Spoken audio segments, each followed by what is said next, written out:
the minute you know something's not right and you know it in your gut, you've got to start making the change because it will hurt you and the business in the long run. We got to make a decision and move on. If it's not right, we'll fix it. But don't sit back and wait for the perfect time for something to happen because it never will come.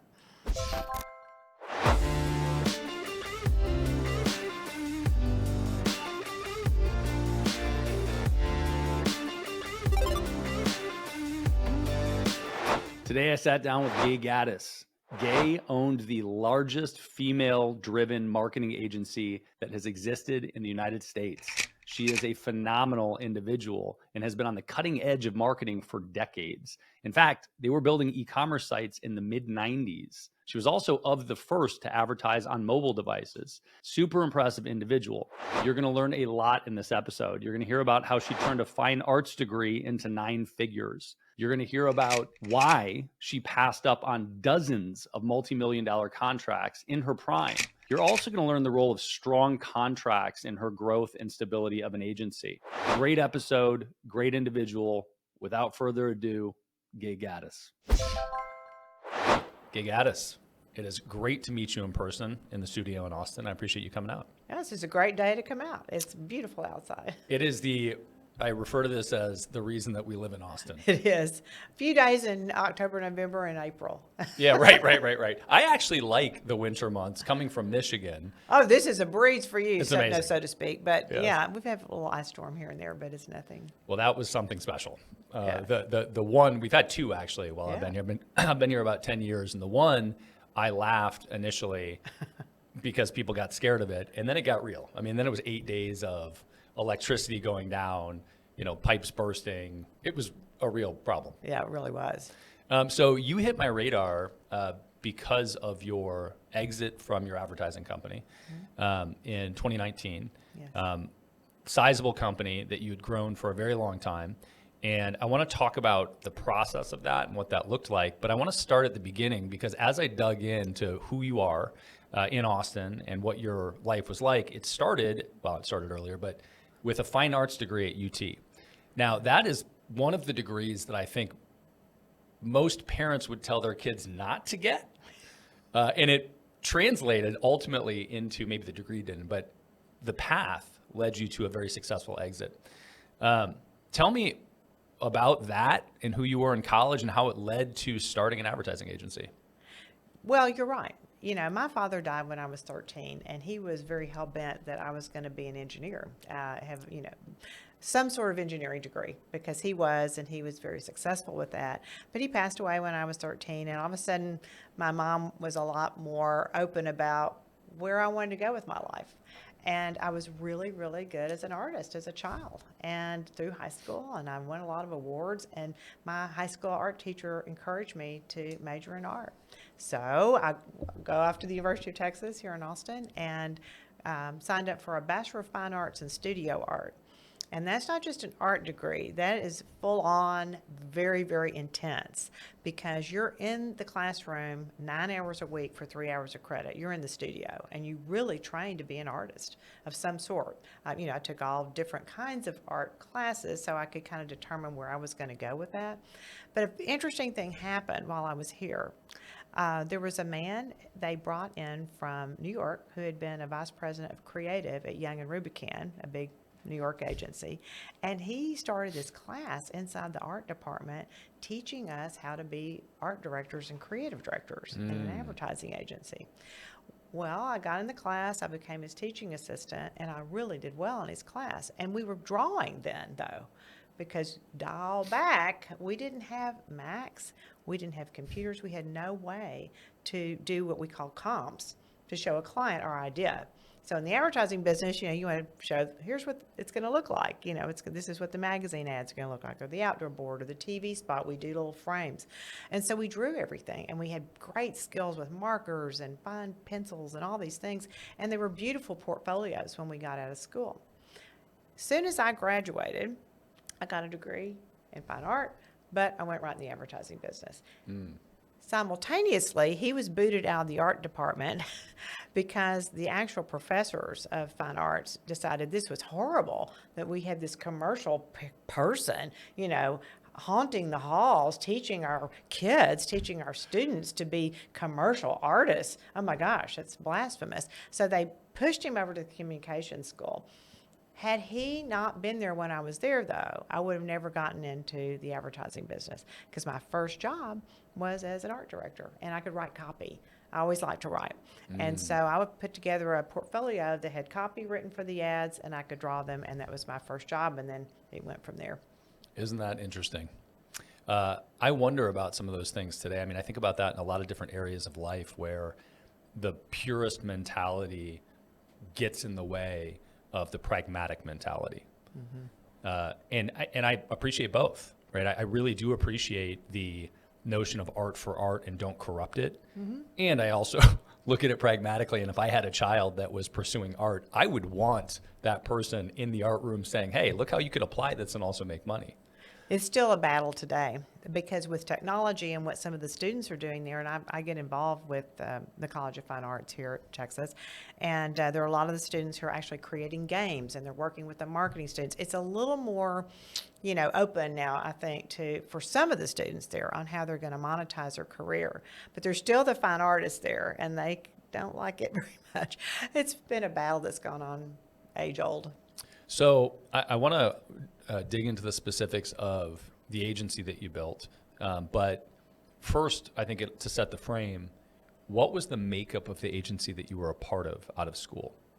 Who were they serving and what kind of agency were they? Well, you may have heard of them. It was the Richards Group in Dallas, which grew to be the largest independent agency in the country. And when I was there were 18 of us. It was a very small agency. And it was all about design and, the top level creative design. And so I really learned a lot of, what made something aesthetically beautiful and also was an ad. And so that was kind of a great start for me. It was tough though. I mean, it was really tough at the agency because there were so few people and we worked so hard. I mean, I never went home. I mean, it's one of those stories. You get a job in the advertising agency for the great annual salary of $13,000 a year. I'm not kidding. That's what my salary was. Wow. And I worked constantly. And eventually it just became a point where I didn't really think that I wanted to be an art director anymore. I wanted to make it happen. I wanted to lead the client. I wanted to be out in front of all of that and then hire people to do that for me. So I got out and I started going to school at night, to business school at community colleges. And then later I moved to Atlanta and went to Georgia State at night because I realized there was a hole in my degree. I mean, I loved my art degree, but I had not one business class the entire time I was an undergraduate. So I went back for an MBA and I worked really hard at that while I was doing all these other things. I might mention too that when I was in Atlanta, I had a very interesting segue out of the ad business and out of PR for a while. I worked for 4 guys who'd gotten their MBAs at Harvard, and they had a management and leadership consulting business headquartered in Atlanta. And because of the relationships they had at Harvard, they had great, ends at Procter & Gamble and Delta and Coca-Cola. And so we were literally in some big corporate companies working with teams, working on leadership skills and on, how to build the best teams for results and then decision-making qualities and, how to plan. And so they were just really, really great at all that. And I was not necessarily prepared to lead that, but I was like a sponge and I was right in the middle of it, writing about it, helping with a lot of the programs that they put together. And so that was an education all into itself while I was going back to school at night, getting basic business courses. So it all kind of came full circle in that before I came back to Austin and ended up starting my agency. In the first agency that you worked for, what types of clients were you serving? What size of business were you serving? Well, Richards Group is just starting to grow. And I hit it at the point that they got their first big bank account in Dallas that doesn't even exist anymore. It was merged and bought so many times. But Steak and Ale was a client. That's an old restaurant, and some of those types of clients that were Dallas-based, but companies there. And so we worked on some pretty cool projects. And some of the design work that I did while I was there I still hold up as beautiful work. But very, very different times. Incredibly. And I think one of the things that is fascinating about the path of advertising agencies in particular is when you started yours in 1989, it is a entirely different landscape. The medium is different, distribution channels are different, the tools are different. So the roles and responsibilities within the company are different. Oh, completely. And also the overhead to create the company is very different.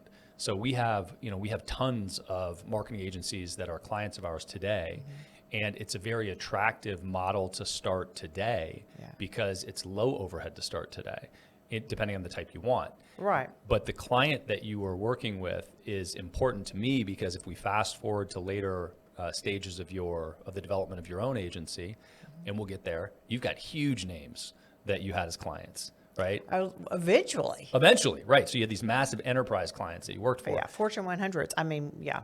So Massive. let's talk about the transition there. So did you leave the Richards Group with the idea that you were going to start your own, but you needed to build the skill set to do so? No, I did not. At the time, I was just trying to figure out what I really wanted to do, and that's why I ended up being the public relations director at Baylor Medical Center before I even went to Atlanta. So I left the advertising side, went over, but I was still doing so much in the creative end because we were developing magazines, and I actually changed the whole logo system for Baylor Medical Center in Dallas. That lasted for years. Still, a piece of it's still there, and that was way back. So I was doing things for Baylor that was really ad agency like, and see, that's what I was saying is I enjoyed hiring the creatives to do my vision, and I'd say we've got to change the entire graphic system for this healthcare facility and system, and I convinced the management to do it. And so I was better at running those projects and leading those than actually doing the design work. And so that's kind of how I eventually realized that even though I worked for other people, that one day I woke up and we were in a bad recession. Let's just talk about the late 80s. Here I was in Austin. Austin was a sleepy town. And for people who know Austin today, it seems to be bustling and happening and lots of cool people and things going on. Well, in the late 80s, the entire country was in a really deep recession. Austin and Texas were particularly hit hard. The savings and loans all failed. The real estate wasn't worth the dirt it was built on. I'm serious. I mean, we were all just in the tank. And so I was working for another ad agency here in Austin, and I wrote a business plan on how to get us out of this horrible situation. And I wanted to rethink the way we developed our business. And so I thought I had it going, thought it was going to be good, and I made a mistake. Critical mistake. I didn't bring the president of the company along with me. And he rejected my strategy, rejected my idea, and I went down the hall the next day and quit and said, I'm going to go do it. I've got to go do this. I believe in it. And so I had no money. We were broke. My husband and I were just in a terrible financial situation, but I had $16,000 in a retirement account, and I went and cashed it in and said, I'm going to start my agency. So that's all the money it really took to start an agency in 1989. Well, of course, we needed a lot of other things, and I had 2 employees I hired, and one thing led to another. I had to beg someone to give me some space, to have a little office. But fortunately, I had some clients in my back pocket, and I was able to start the business with business. So that was not as scary. I mean, it was very scary, but it was, at least I had, some paying clients to walk in the door day one. So that was good. But it was just a really, really bad time in Austin. There wasn't much going on here. There were no companies. I mean, all of our clients pretty much were outside of Austin because there was not much going on here. So I have no idea what the actual inflation adjusted dollars are for 1989, but I'm gonna Me neither. I'm gonna take a stab at somewhere. I have heard stats around this stuff from similar periods, so I'm gonna say it's something like $50,000. Yeah. But it's not much to start things. Where did that money go, and where did the clients come from? The clients were really, let's talk about my role at Baylor Medical Center. So I got to be extremely knowledgeable about healthcare marketing and advertising before almost anybody was doing it. And so I had connections because of my Baylor relationships with hospitals around the state. So I went to them that I knew and asked them if they'd like to join my agency, and I convinced 3 people to do it, 3 CEOs. And so that was our first 3 clients were healthcare clients. I love And, that. yeah. But I knew the business. And it was, I think what every entrepreneur and what every business person has to know is if you don't have some specific differentiation points and niches that you can go to that would set you apart from someone else, you may not have a good idea. You may not be able to grow or move as fast as you want. But I will say this, even though I kept growing hospital business, I did not want to be a healthcare agency. And so from day one, I started looking around for other types of clients to mix in because I didn't want us to be just branded as this only healthcare shop. And so we started picking up other types of clients as fast as we could to balance that. And the 16,000 that you used to launch the company, how did you spend it to get that going? Did you hire staff? Yeah. That's So- the first thing. I had to have people. I mean, that's the key for anything, and if I have anything I can leave your audience with today, it's this. And this is one of the things I learned with the guys at Harvard. They taught me from the day I walked in the door by giving me some personality profiling assessments where my real strengths were. And there it was right in front of me. And you kind of innately know some of that stuff, if you're in tune with yourself. But sometimes you don't really know exactly where you should spend your time and your talent, because if you work all the time on these weaknesses and these things you're never going to do well with, you won't get anywhere. You've got to go forward with the strengths. So I knew what they were, and the first thing I did was hire 2 people that shored up my weaknesses, and they had talent that I did not have, and that's how we started. And I was also fortunate because, again, we were in a recession and a lot of people had been laid off. So there's some great talent around who were willing to do freelance work.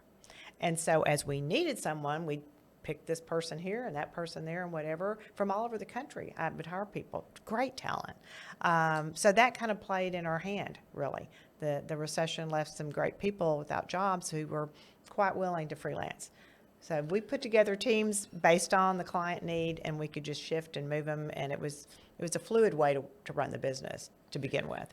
So and correct me if I'm wrong on any of these stats, because you can't believe everything that you read on the internet.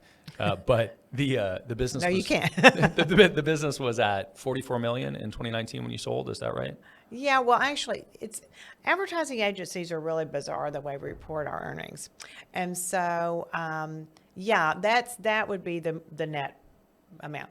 We would report ourselves to be over 300 million in capitalized billings because that's how agencies would compare themselves. Got it. So it was really, that was one stat, but then the other stat is really more realistic on really earnings. Awesome. Yeah. I love that. So how long did it take you to get to, this is a 30-year run with this business, right? So how long did it take you to get to the first million? Not that long. And here's the thing, not very many women, the stats are out there, still today, this has been going on for years, ever make it to $1 million in sales. A lot of women entrepreneurs, and sometimes they hold themselves back for family reasons, whatever, but they'll make 500, 700,000, they never even get to $1 million. Very few get to 5 million, and then up there. But I would have to dial back, and I think that we got to $1 million in sales probably within 2 years. Okay. So in the initial period of growth there, you had some clients in the pocket that were healthcare that you didn't really want ultimately. I mean, you wanted right in the beginning, but you wanted to work on other projects. What changed after that point? What was the path from, call it 1 to 10? Okay. And what changed in the agency? Okay, well, I'll tell you. Yeah. All right, here's the story. So 1992, now remember I started the company in 89. In 1992, I got a call from a guy that I had known at the University of Texas. We weren't like best friends, but we knew each other. And he was out at Dell, little Dell Computer Corporation. And he said, I'm not happy with this in-house agency we have. He said, will you all come out here and let's just talk about what we can do. So we marched out to Dell, which was all over town. I mean, they didn't have a big office then. It was just a little outpost here and there. In 92. Yeah. And so we went out and talked to a group of the marketing team there and just started off on some projects. And one thing led to another, and it started working. And we kind of developed, a loose relationship. But by 94, we had really, in those 2 years, we'd really started doing a lot of work for Dell. And I was in a room And Michael Dell walked in, and he sat down with us, and he said, we're going to start selling on the internet because it perfectly fits our direct model. Well, you have to understand, if you know the Dell model and the Dell history, that Dell sold directly to consumers, directly to business, directly to the government. They didn't go through resellers. They didn't have retail outlets. They were direct. They sold direct. So, yeah, it did make sense. And we were doing a lot of direct marketing for Dell at the time, the mail, and we did continue to do that. But I went back to the office, and we had dabbled in some internet stuff, believe it or not. In 94, I had some people that were doing some things. We did the very first internet site for a beer company, Shiner Bock, in the 90s. I mean, Wow. Yeah, I mean, it was the first one ever. I mean, obviously anybody in Texas knows Shiner. Yeah, well, But- sorry about that. Shiner Bock, Shiner, whatever. No, yeah. No, I'm But- just saying but- the rest of the world doesn't. Yeah, maybe, I'm sorry. Yeah, but the Texans it's a beer do. company in Little Shiner, Texas. But it started. Well, so he comes, and says that. I go back to the office and I said, not only do we need to dabble in this and have fun, we're going to have to get really great at this or we're going to lose Dell because Michael's taken off. I mean, he's going this direction. And if we don't get it, we're out. So we started hiring. We all did. I mean, we would sit down with our Dell clients and we were all looking for anybody who could figure it out. And we had to just do it on our own. And so we marched hand in hand with Dell through the years. We did the first email campaigns, the first, online advertising. I even opened my office in New York because we had to find people who could place online media. There was no one in Austin who could do it. No one had a relationship with the publishers. No one knew how to do it. So right after 9/11, there we were, really doing just millions of dollars worth of online media. And I had to find someone who could do it. So we went to New York, opened the office there, full service office. And then other media came in behind it because, and this was again when online media was popular. People don't buy ads so much. It's different now, the way It's totally different It's totally now. different. But that was really like media buys, and you had to have all the analytic tools. And you had to have everything. We were doing search, we were doing online media, and I had grew it to San Francisco, and we, eventually had an Atlanta office and Austin, and so Dell was right in the center of our growth. We had a paying client, and they were hard to work with. And Dell. if anyone is listening to this today, I would tell you to your face. I mean, it was difficult because here's the thing.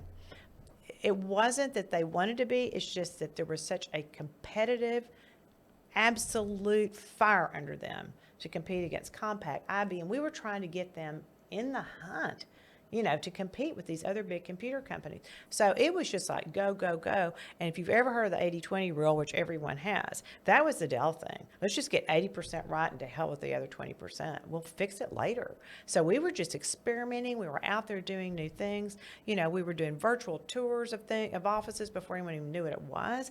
And we developed stuff that just had never been done in the market before because there was Dell saying, well, try it. Let's do it. So it was an amazing run with Dell. We worked with them for 16 years until we didn't one day, and that was a bad deal. And I'll tell you, if you want to, in a few minutes about that, because that was an interesting thing. But here we were, though, this quasi-smaller agency competing against massive holding company agencies, and we knew how to do everything. We were really the real deal. And so we ended up walking into, I had a lot of connections and I worked with a lot of people to get in these doors. But we ended up walking into UPS, into Allstate, into Chase Corporate, into Marriott Corporate. We just kept getting opportunities to get into the underside of what was going on with the digital revolution at all these companies. While their big holding company agencies were still pushing TV and big expensive print campaigns, we were in there getting results. And we were like the little engine that could, behind everything, until at one point we started getting more of the budget because all of a sudden the world shifted. And another recession, 2008-9, really woke up everybody because they said, we can't spend all those millions of dollars on TV.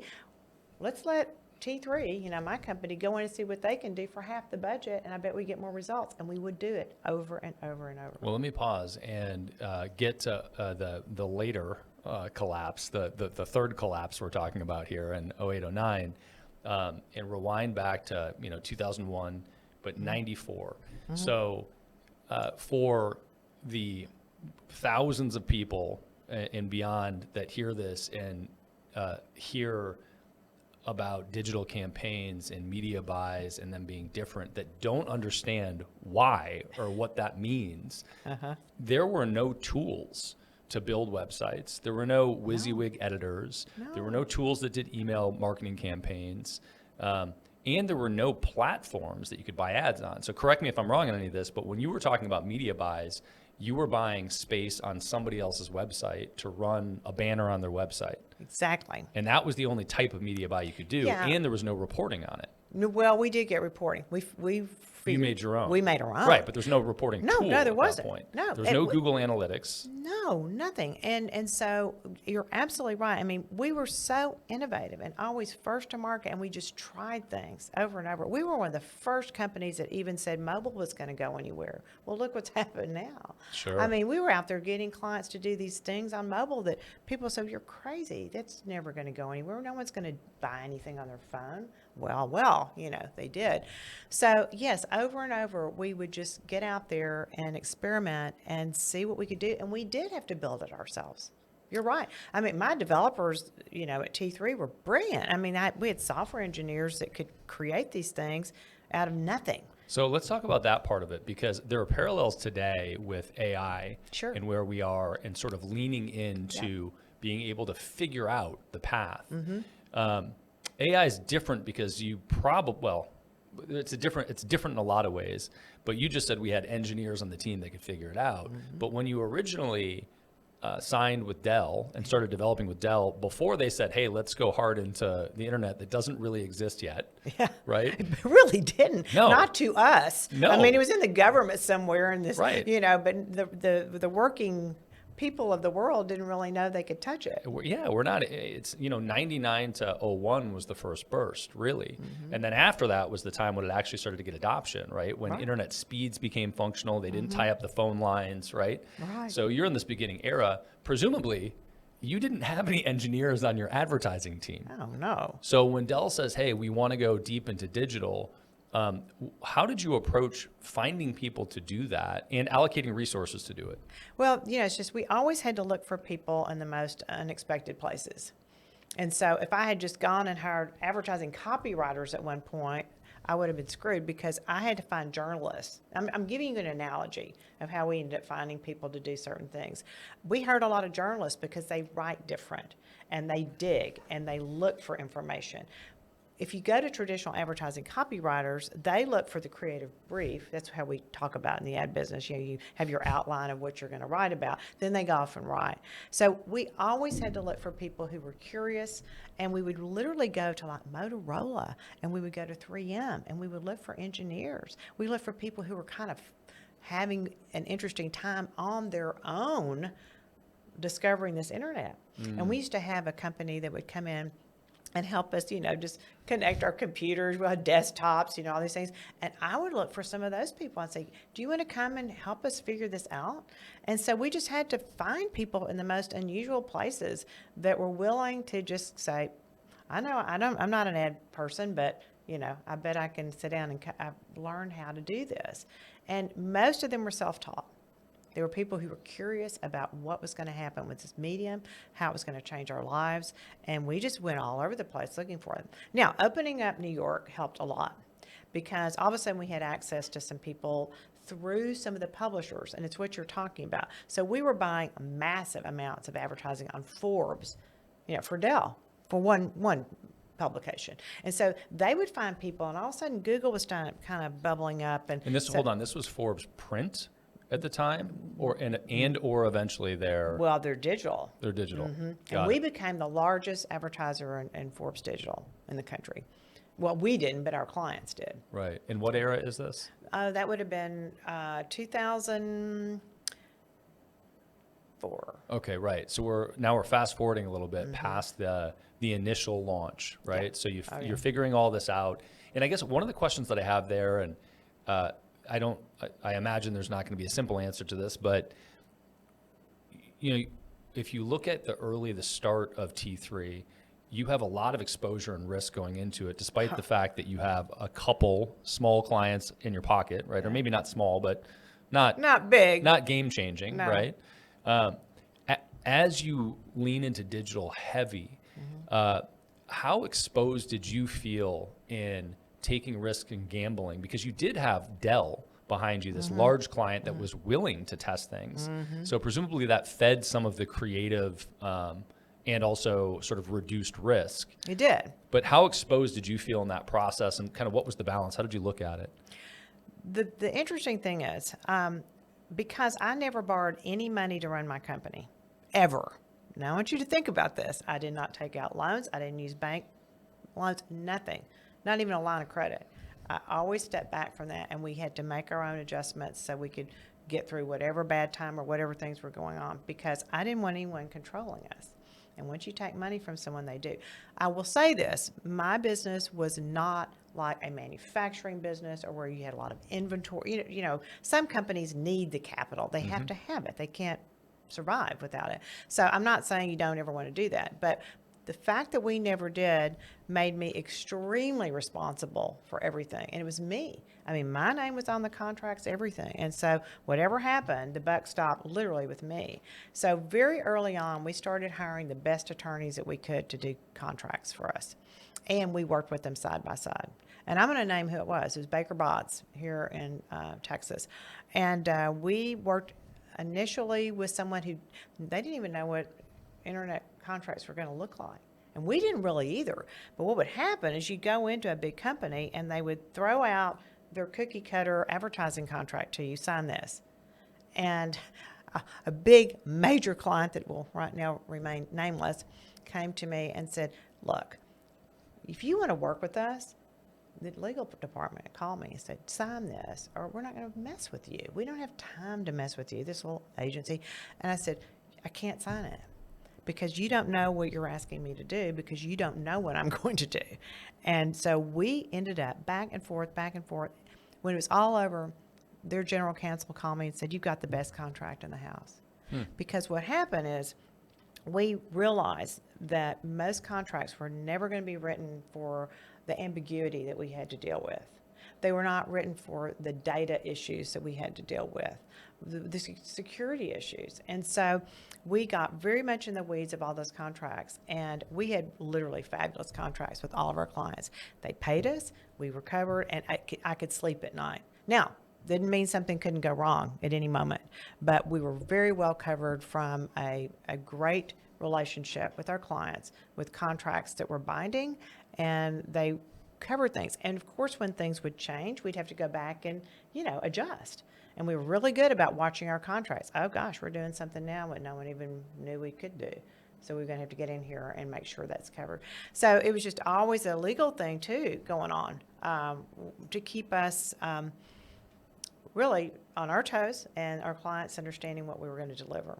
So I think what I heard was some of the risk mitigation and what made you feel comfortable rolling the dice, taking the swings, was, yes, the larger clients and also the contractual obligations that were put in place. Were the contracts longer term? How do those contracts work with Dell, for example? Well, they were usually annual contracts. Got and it. then you would have addendums to them if you took on work that was not in the original contract, And so we would always say, okay, gosh, we're taking on, at one point we were doing all the catalogs for Dell. We did 12 million catalogs a month. Well, that was a different animal than anything Wow. else. Good grief. That was a huge team, and you cannot believe all the work we did on that. But anytime you go in, that was a publication, so that's a different kind of thing. So we were just really, really careful about it. And I had a great accounting department, and they had relationships with the accounting departments and all these companies, and they talked to each other a lot. And we would work back and forth with each other on when our payments were coming, what was going to happen. And you could plan then. You knew what was going to happen. Even in a bad recession or whatever, we worked around all that. So that's the only security I had, really, is knowing that we had great relationships, both with the clients, accounting people, legal things locked up. And then you could take some risks because you kind of had you had a basis for it. And I'm a risk taker anyway. I'm going to roll the dice well before a lot of people on things, because that's just how I'm made. That's the way I am. But you don't take risks that are not based on sound business and, Right. And good people. and trust. Yeah. 12 million catalogs a month. It seems horrific. Oh, I won't even tell you how crazy it was getting them across the country. So, they would start in one place, and we had like 144 tractor trailer trucks taking these all over the country. And we time exactly when they were going to hit like Maine, or exactly when they were going to hit California. And we had to have people in the call center at Dell ready to go when those were going to hit. So it was a logistics incredible project. I mean, everything, and just creating it, but then just the legal bird seat in it. We knew. I mean, it was just incredible project. Beyond a Million is brought to you by Easy Pay Direct. If you're an entrepreneur and you are still using a product like Stripe or PayPal to accept payments, it is time to find out why the largest names in your industry would never consider doing that. Check out easypaydirect.com/BAM to find out more. Okay, so Dell, I mean, this is actually not the story that I thought I was going to hear. So this is super interesting. Digital, that's a really, really cool way to learn and lean into the digital space. It's also very unusual for somebody to A, have sort of a key player that helps fund it, B, have the desire and persistence to lean in so heavily to figure out the digital environment pre-tools, right? Figuring out the internet pre-actual tools to navigate it was very different. Building websites was very hard. All the creative was. As things changed, so if we move into 04, we've gone through 9/11, you've gone through a crash. Where are you then in this process? And did you lose clients through 01, post 9/11? Did the contracts allow you to navigate that? What did that look like? Well, again, we still had Dell there, and we were just rocking and rolling and just growing and growing and growing. And the more we would do well and get results and we measured stuff, the more work we get. So that was there at that time frame. The other thing that was going on is that, for people who don't remember this, I mean, back around the 2000 time frame, all these companies came to Austin, or these startups that were these internet sites. They were going to sell stuff on the internet, garden.com and appliance.com, and they were beating our door down. And yes, I would have liked to have had some business, but I turned down every one of them. Every one, because they did not have a good business plan. People were not ready to buy their refrigerators on the internet in 2000. They weren't going to do it. I knew they wouldn't.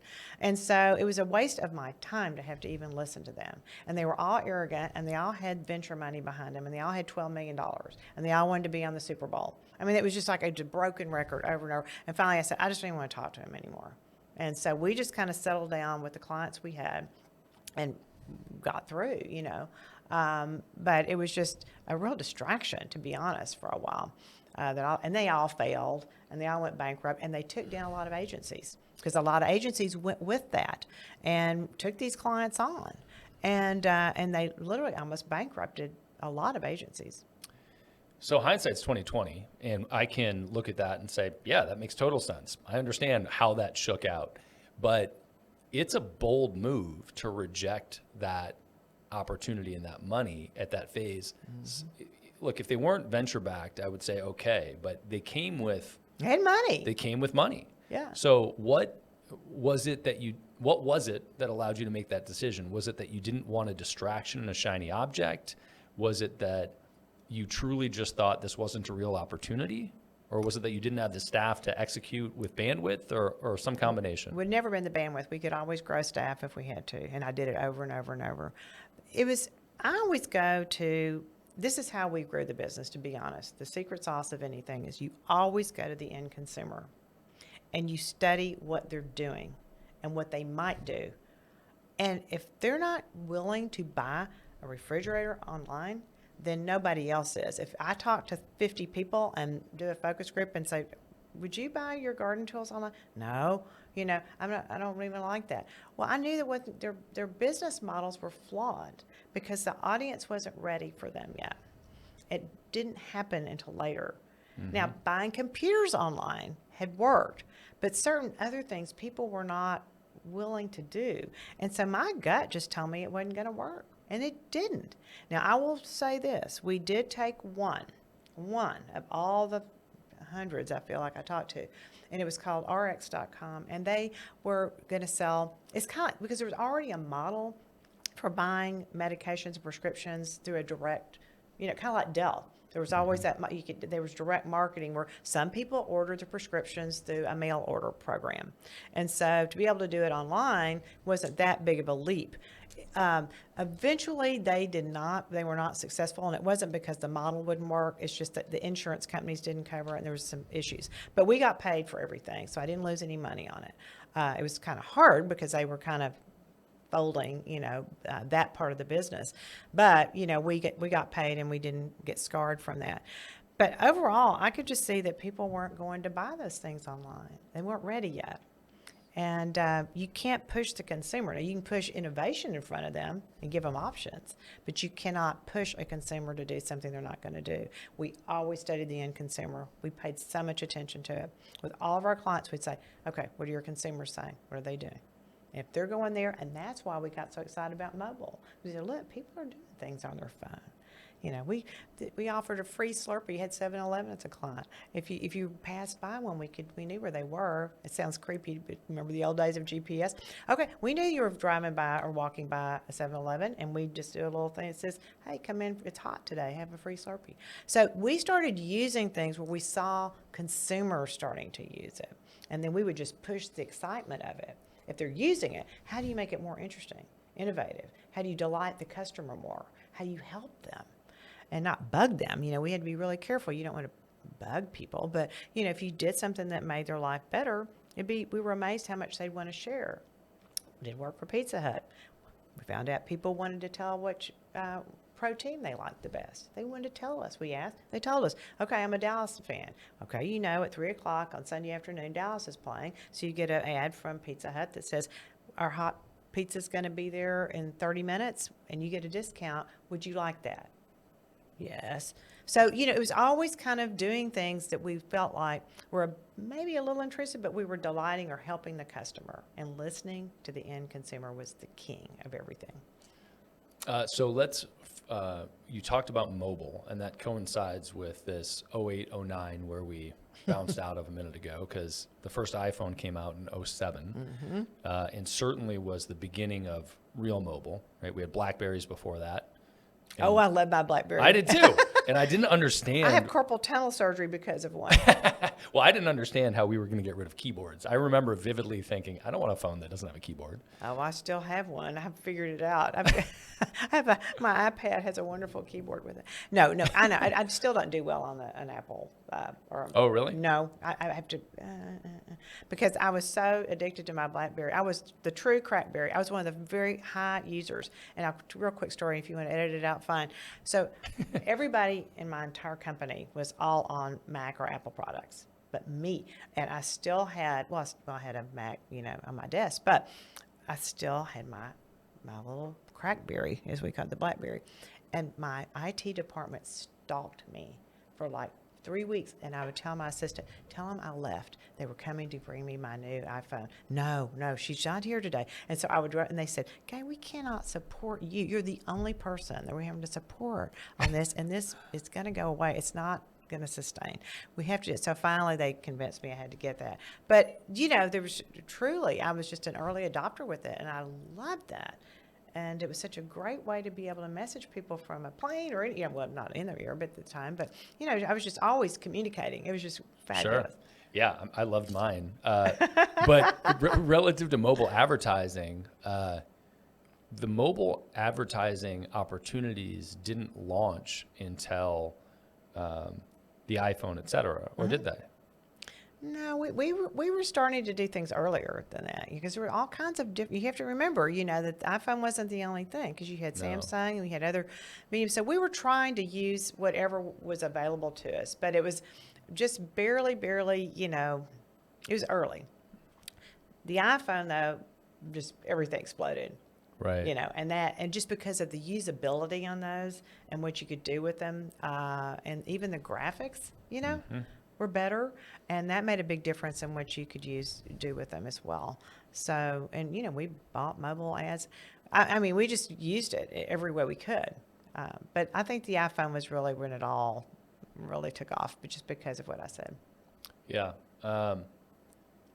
Okay, so let's keep going down this path, and then I've got some questions about a couple other areas of your life, because you've got other chapters that are super interesting as well. But as we approach 2019, some people grow their business and just sort of stumble upon exit. Some people deliberately craft a path to exit. Which one were you? I was not planning to sell the company. And you make different decisions. You're absolutely right. A lot of people start a business with the intention to sell it. And they know they want to get their equity out of it, and they have a timeline, and they march toward that. And I know a lot of people have been very successful with that model. My thing was always, I loved the business so much, and I didn't really want to ever sell it, because it was like, to be honest, it was like a baby to me. I mean, it was like a child. I loved it.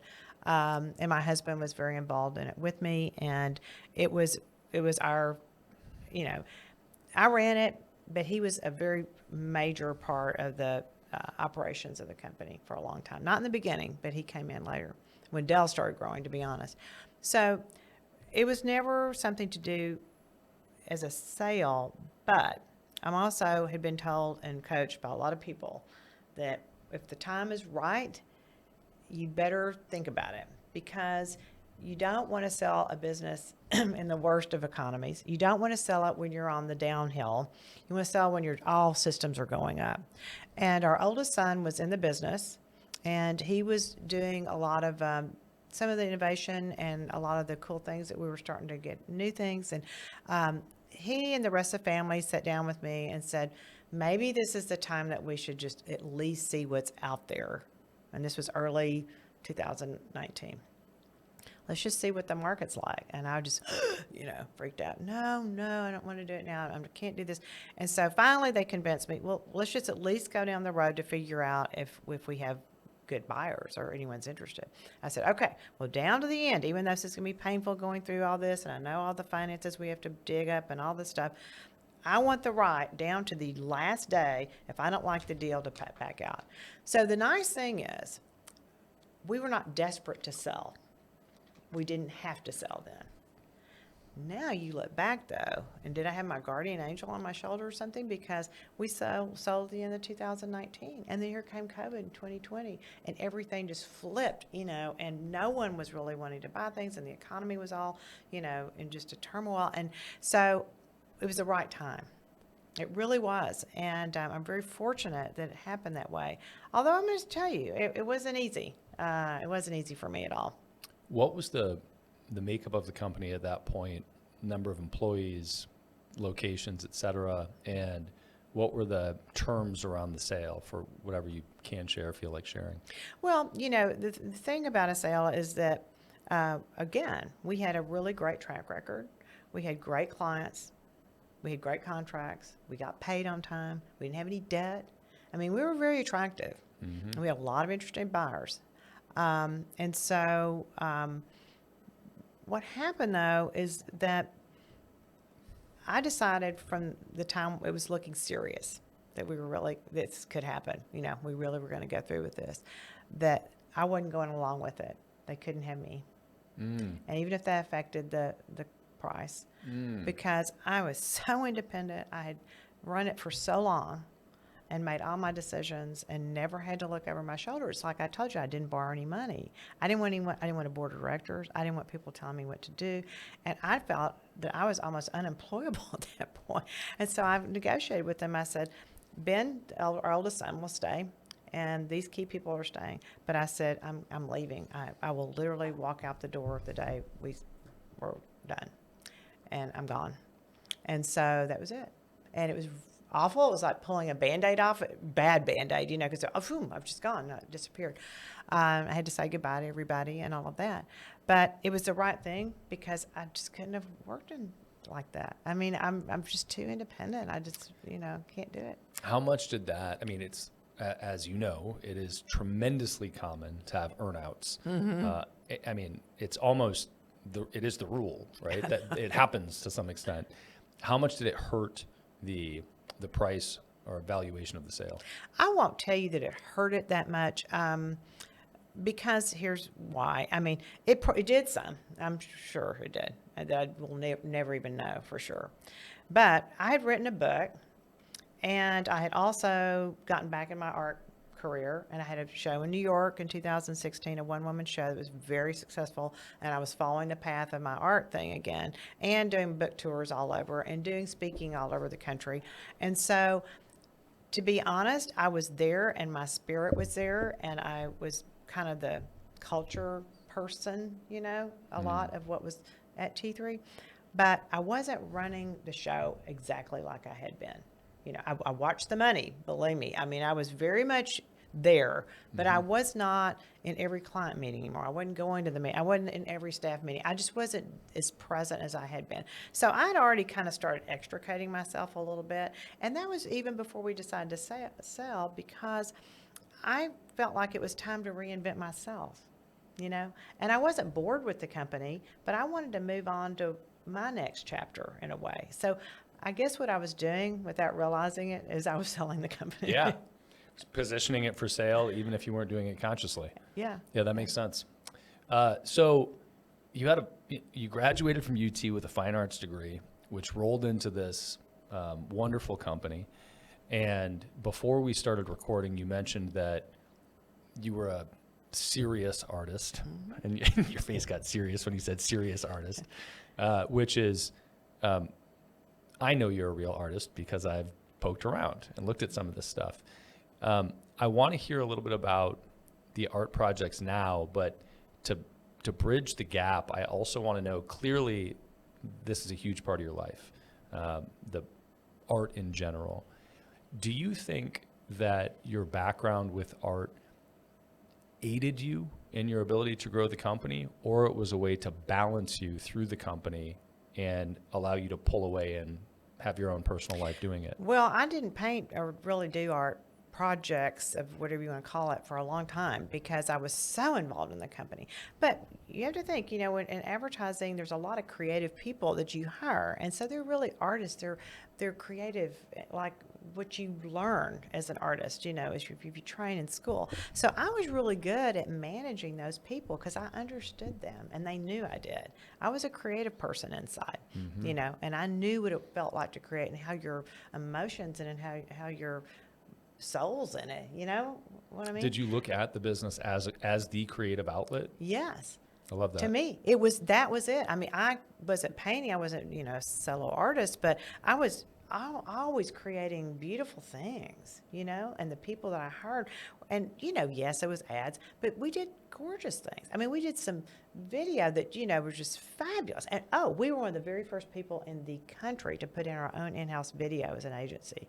We were doing video stuff way before anybody, and they all thought it was bad, because we weren't film people, we weren't hiring the right. No, we're just shooting ourselves, and then we got really good, and we did some just fabulous stuff. So to me, that was art. It was right there. Every day I was surrounded with creative people and interesting, beautiful things we were doing. Some stuff wasn't as pretty as others, but gosh, it was overall just a very much of a artistic endeavor. So yeah, that was kind of my art out there in the world. So the other thing that is a significant chunk of your life is, the book is Cowgirl Power, and you now have a program at University of Texas Business School, McCombs, right? What's the title of the course? Women Who Mean Business. Women Who Mean Business. And so you've got this through line of female entrepreneurship. How does that element specifically in your mind play into business today, being a female entrepreneur versus in 1989 when you started, and what's different? I don't even know how I did what I did sometimes. I go back to that time. It was such a different world. Now, even though there are challenges, and that's why we teach this class and this program, because it's for women who have 10 plus years of experience. It's not for undergrads. These are for women who are out in the trenches working hard. And so yes, I'm still amazed at some of the gating factors and issues that women still have today. And somehow I got around those. And I'm still the only woman in the room in some things I do. It doesn't bother me. I was intimidated many times in the past, by some pretty important people. But somehow I was so determined to make money and to do things well and to succeed that I just would push ahead somehow. And I'm trying to teach that grit and determination to people that you can do it, and most people lack the confidence to do the things they know they can do. I don't know why. And I don't know if it's a female, male thing, but for all of us, I mean, there's just times where you don't feel like you can do things, but if you dig down, that's why I call it Cowgirl Power. We all have it inside of us. You just have to dig it out. It's there. And you can accomplish so many things that you don't think you can do if you just push it that one next step, just when you think you don't have any more left in you, just take it one more step. And I would, push myself into situations where I thought we could grow the business. It was hard. I'm not going to say any of this was easy. But that's what it takes if you really want to make a difference. And the bottom line of all of it, yes, I wanted to make money for my family. I could do it. I knew how to. I wanted to create great things for clients. I wanted them to succeed. I wanted their businesses to grow. And then all of it, it was the most beautiful thing of all. And I talk about the creative people, but everyone who worked for me in some way was creative, even though you were in the accounting department. I said, you're the most creative people in the whole building. But it was a joy to me all those years to employ all those people. And sometimes it was tough. And, you didn't always have perfect people on your team and you had to make changes and all that. But me knowing that I took the risk every day to let them practice their craft or be great at what they do, and I could provide them with a salary, was just a wonderful blessing. It's just a great feeling as an entrepreneur to think, gosh, I created all these jobs. And that's what it was really about to me at the end, was pretty amazing, What was a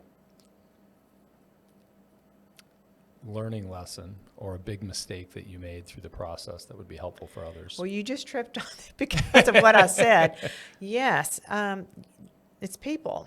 So everything really revolved in my company, and still today, on the people that you surround yourself with.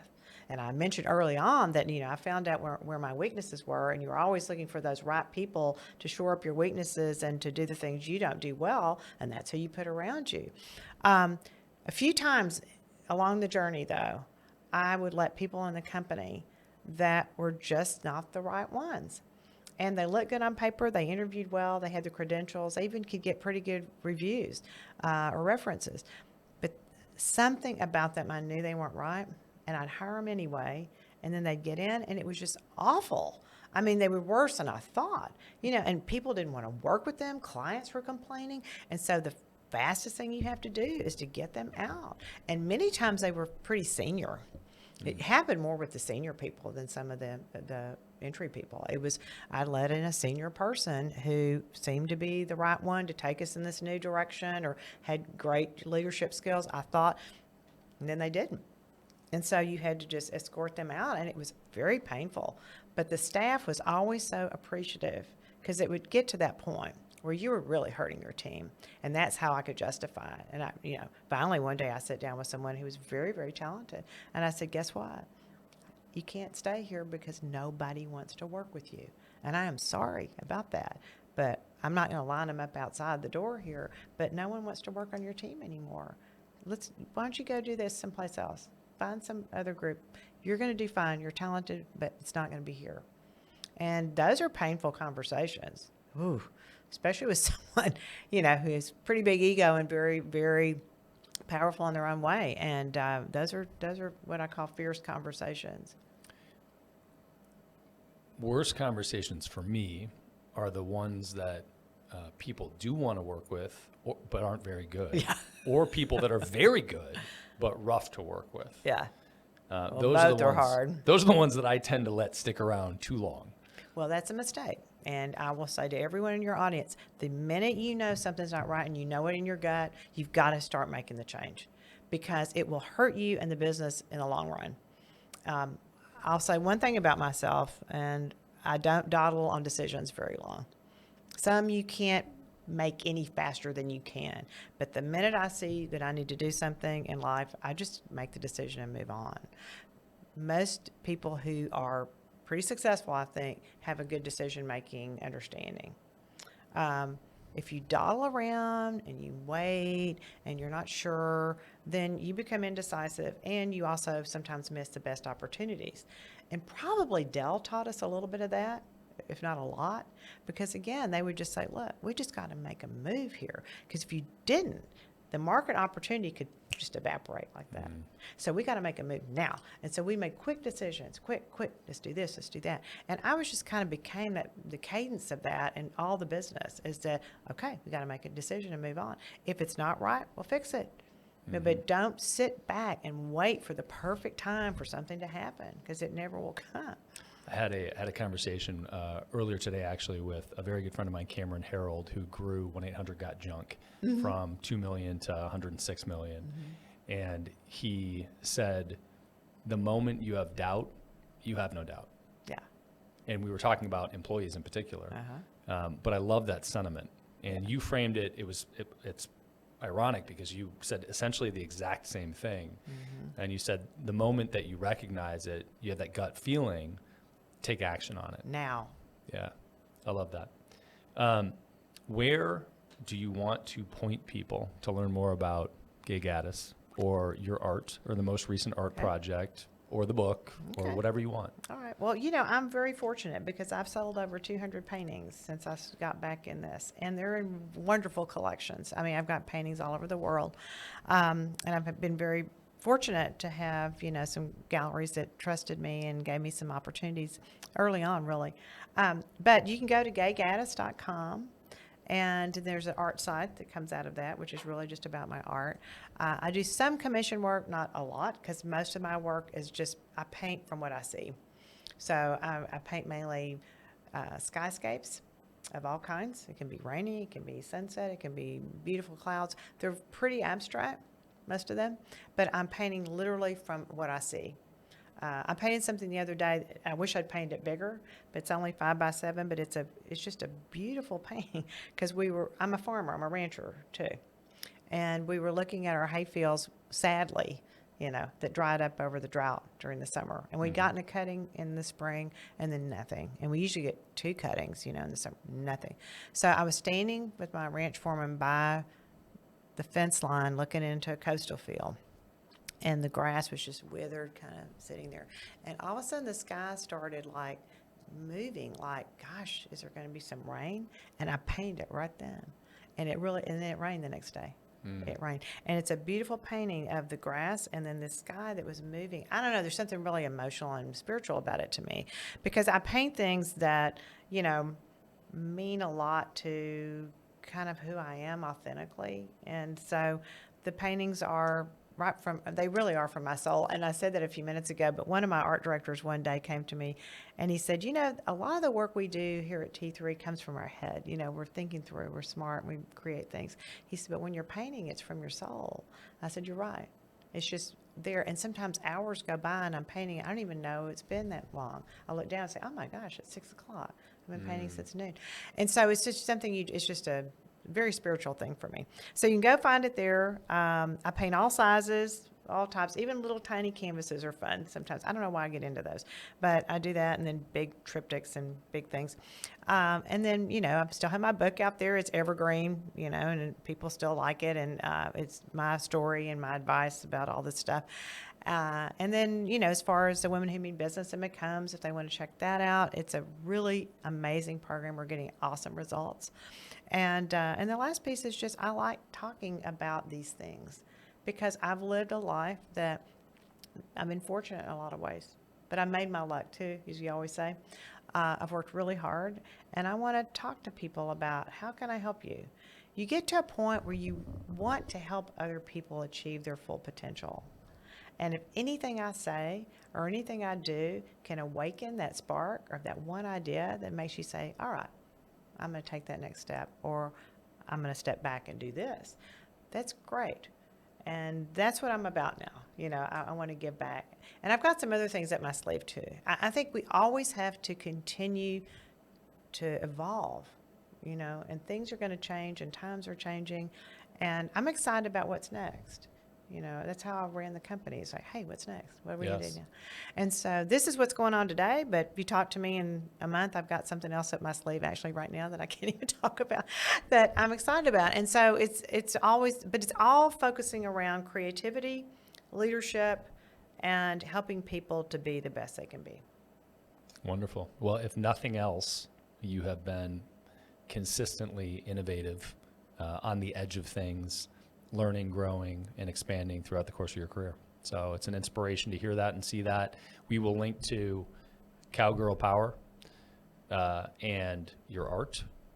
And you can sign up for my newsletter too. It's something I do that it takes a lot of work. But every other week, I send out a very succinct, it's short. It's not like some of these long epistles. But I send out a newsletter that's got something pithy or interesting or a business tip or something I'm observing. And we have a very organic following, and you know, we have hardly any opt-outs. And so if you want to sign up for the newsletter, I'd be delighted to bring you on board. You can go to my website and it's easy to get there. So we'd love to have you as a subscriber, but it doesn't cost anything. It's just something that I do every other week. Wonderful. Well, we will certainly link to it. Thank you so much for your time. Thank you, Brad. Appreciate it. It's been fun. It's been great. Love it. I hope you enjoyed the episode as much as I enjoyed doing it. I need your help. There are 3 places you can find Beyond a Million: the podcast itself, beyondamillion.com, which has some cool free resources, including a free course, and we finally launched the Beyond a Million YouTube channel. I would love it if you would go there and subscribe. And if you don't want to, you still would probably enjoy seeing the visual content. Check it out, youtube.com/@Beyond a Million.